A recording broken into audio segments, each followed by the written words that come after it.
兄弟们，挖机到位，准备开拆。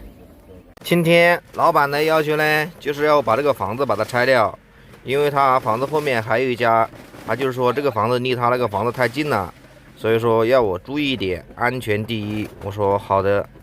像我们拆这种房子啊，首先这有个杂屋子啊，我们首先把这个杂屋子先搞倒，搞倒以后呢，我们再把这个杂屋子的这个渣子啊，把它垫在旁边，我们再拆这个正屋。因为什么呢？因为我们75这个挖机啊，这个壁啊，够是可以够到上面，但是你又为了安全起见嘛，还是把挖机垫高一点比较安全嘛，是不是？不要想着我能够着，我就直接用斗往上面拍。你如果拍的不好的话，它可能就往我这边倒。所以说我们把它垫好，尽量垫高一点。反正这个杂屋子有这么多那个砖渣嘛，我们就能垫多高垫多高。反正是不是这是上台班的，不管你是新手还是老手，这个东西千万要注意，能垫高尽量垫高去做，这样是比较安全的，是不是？垫高一点，我们再往上面开，开上去以后，我们再把这个房子把它拆掉。你现在从我这个角度来看呢，这个房顶这个位置啊，还是有个水塔，因为水塔在这一边。首先呢，我们把它垫高，先把水塔这一面拆掉。如果水塔不拆呀，你到时候我怕水塔它往另外一方倒。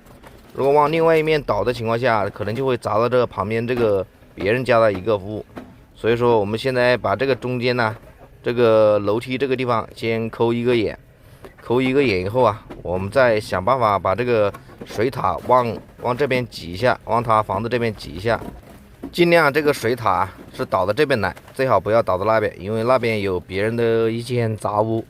现在我们就是把这个地方抠成一个眼，抠大一点点。我们然后再用那个斗啊，一下一下的往这边敲，把它这个水塔啊，本来就没有连在上面的嘛，它是只是砌在上面的，它是整齐的，所以说我们就往这边敲嘛，边敲边那个，它从这个杆里面掉下来，那就比较安全了，最好不要掉到别人那边，就这样敲嘛，就这样敲，一下一下敲。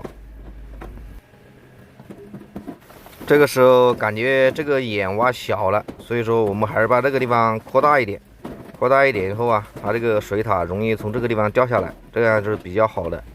如果说你眼小了，它就会往我挖机这边倒，这样子啊就不安全了。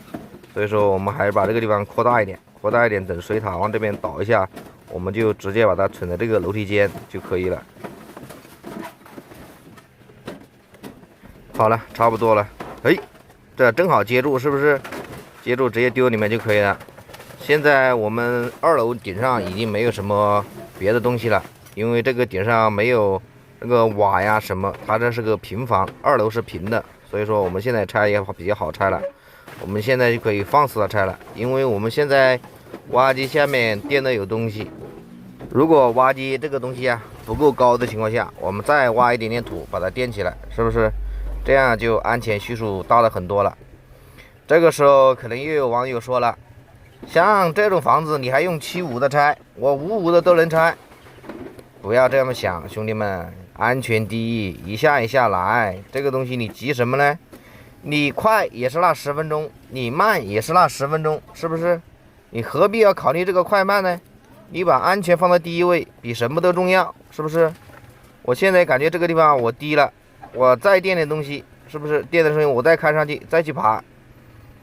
好了，兄弟们，这个房子基本上也拆了快一半了。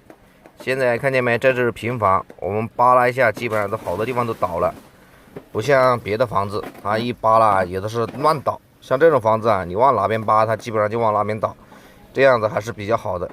它这个房子啊，感觉还是蛮结实的。